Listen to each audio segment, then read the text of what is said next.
Antibodies, and welcome back to the Radical Goat.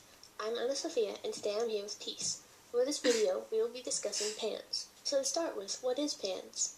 P.A.N.S is Pediatric Autoimmune Neuropsychiatric Syndrome, and its variation of P.A.N.D.A.S is Pediatric Autoimmune Neuropsychiatric Disorder associated with Streptococcus or strep-throat. And in adults, this is called autoimmune encephalitis. Now, for P.A.N.S or P.A.N.D.A.S, there's a serious infection for P.A.N.D.A.S, Streptococcus, or P.A.N.S. A wide variety of other bacteria or viruses could start it, but the body steps up, attacks that infection, but goes overboard and then starts attacking the brain as well. There is no noticeable difference between P.A.N.S or P.A.N.D.A.S. They have the same symptoms and the same suffering, but they just have different triggers. So, what have your experiences been with PANDAS? PANDAS. I've had P.A.N.S all my life, but I only started showing more serious symptoms at around 10 or 11 years old. When I was about that age, I got a dry cough, and doing simple tasks like doing the dishwasher or making my bed would send me into a coughing fit, and the only thing to stop that fit was for me to sit down, watch TV, or play a game. Now, we went to a couple family doctors, and they sent me for an asthma test, and they also gave me antibiotics. But I passed my asthma test with flying colors, and antibiotics did absolutely nothing for me. And besides that, they tasted disgusting. So, but after a year, we found that by doing brain-stimulating flashing lights in glasses, we were able to suppress the cough, and we managed to get it to stop after about 8 months to a year. Now, as time went on, I got more and more tired by doing normal activities such as playing, running, dancing, etc. I just would get more tired than the average person. And school also kind of went downhill. I couldn't focus on school, and I could barely read or see the material in front of me, and I would distract myself during the time that I was supposed to be doing school. Now, I also got more and more anxious, more overly emotional and sad, and I also started biting myself quite often. And I also started getting angry and scared at very little things that most people wouldn't even come up onto their radar. Now, right around the time I got seen by a neurologist, a person who studies the brain, and about the time I got diagnosed, I started getting what's called Myoclonus, or groups of muscles spasming, and what that would look like is my head rocking from side to side, my body would be tensing up and shaking, and that experience was quite terrifying because I would lose all sense of sight. My hearing would become muffled, couldn't see very well, and my thoughts were non-existent, and I couldn't even talk. The only thing I could maybe say was directly before the attack was, "Oh no, I don't want this to happen." Now, other kids and me, I've also gotten a couple of these symptoms, but some kids also can get OCD, over compulsive disorder, and that can come in the form of tapping something over and over and over again, switching lights on and off, or doing repetitive motion over and over and over again. And kids can also get tics, or small jerky movement or actions, and that can come in the form of touching your ear or your face, or a small spasm of muscle in your face, or it could come in the form of a verbal outburst.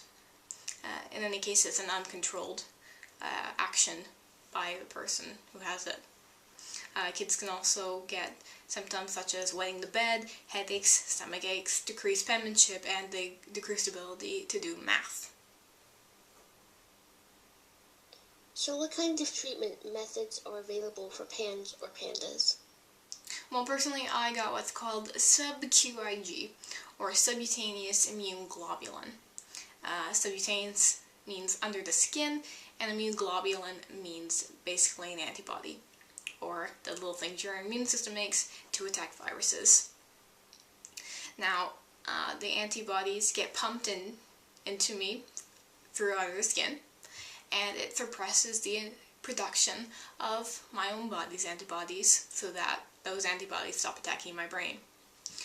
For if the body assumes that we have more than enough antibodies to go around, we do not need to make any more antibodies.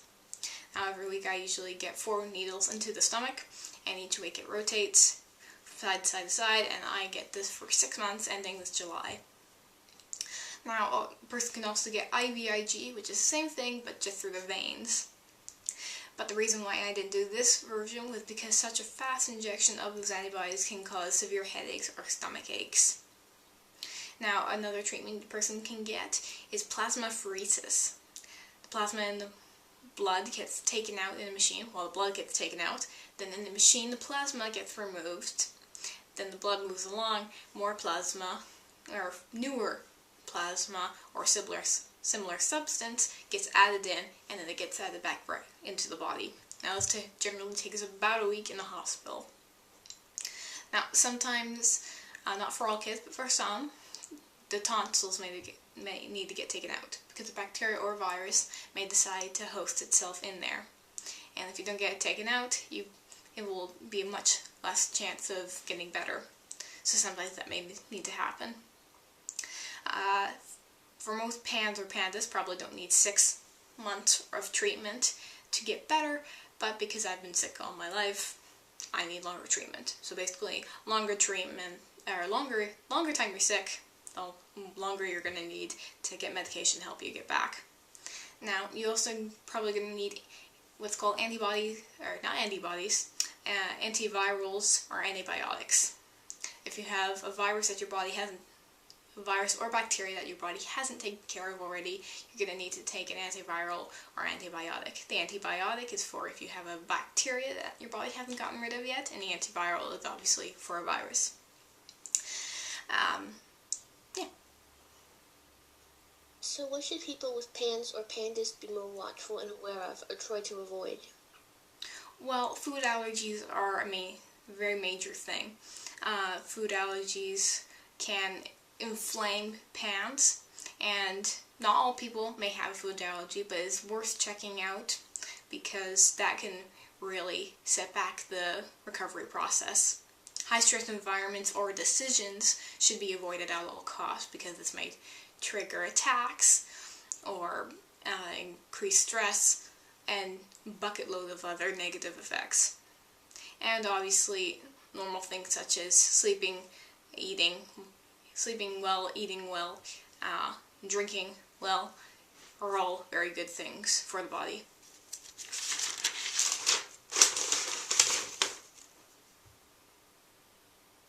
So what advice would you offer to people who don't have P.A.N.S or P.A.N.D.A.S or know someone who is undergoing treatment? Well, P.A.N.S cause dramatic behaviors outside of what their personality may be. If a person is angry, simply weather the storm. There's nothing they can really do about it. And if the child is having a shaking or myoclonus attack, the best thing to do is don't panic. Hold them, hug them or hold them, or that's basically the same thing, but be that grounding influence while their world is basically spinning. It will be the best you can do for them at that time. It will make it less scary. It may not stop the attack, but it'll make it much more comfortable experience for them. And if they have a reaction of exaggerated anger or fear that maybe isn't rational, don't tell them they're crazy or try to reason through them or try to discipline them for an unsafe reaction. It really won't work, and it will just make them more frustrated than they already are. Now, it's up to the judgment of the parent or guardian taking care of the child, but it may be best to pull the child out of school. The workload given to students may be borderline impossible for the child. Because of the brain problem, some connections may not work, and some studies may just be frustratingly hard to try to get through. The stress of school is also an inflammatory thing for P.A.N.S, and children can be just mean to kids who may seem abnormal. Are there a few specific points you would like to emphasize on the matter?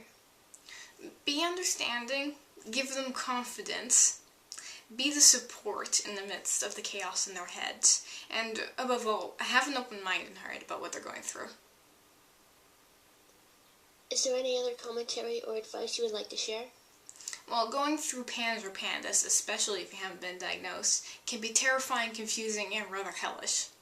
It can seem like a roller coaster that you can't control and it's going much too fast for you to comprehend. Just know that you're not crazy, and this isn't a testament to who you are. And with the right help, you can go back to being back to yourself, or get a bigger, better you than you would have ever imagined. Now, until then, hold on to the people who love you, and don't let go. Ignore those who are negative, because only you really know what you're going through. And don't worry, before you know it, the storm will pass. So hold on.